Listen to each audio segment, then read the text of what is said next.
Nagprepare pala kami ngayon guys para sa aming pag-celebrate ng aming kasama ng anak ko na lalabas kami maya-maya kasi nga mag-celebrate kami ng Mother's Day.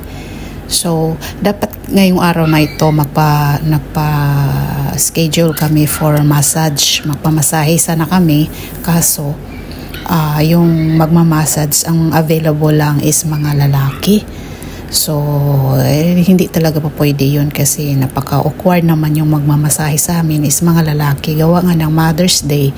So, yung mga nanay or mga babae na nagmamassage, nagre-relax din sila ngayon, nagsiselebrate. So, walang available na magmassage na babae.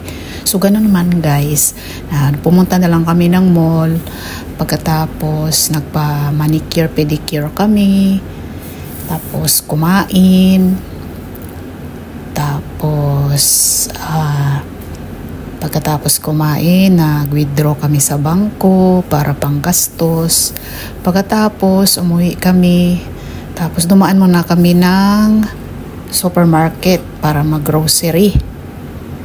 So, ang saya kasi ang dami naming naging nagawa ngayong araw na ito guys. Sa loob lang ng kalahating araw, napakasaya. Ang dami naming nagawa na achieve, ang saya-saya. So, yun yung ganap namin ngayon for today's video. Masaya, busog. Yan, medyo magastos din. Syempre, kailangan gumastos. Kailangan kumain, mamimili, para maging masaya ang life. Tapos, pagdating namin sa bahay, so medyo mainit, magbukas kami ng aircon.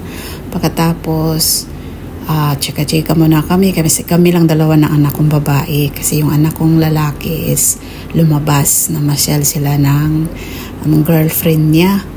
So, pahinga muna kami bago ko inaayos yung mga pinapamili namin sa grocery.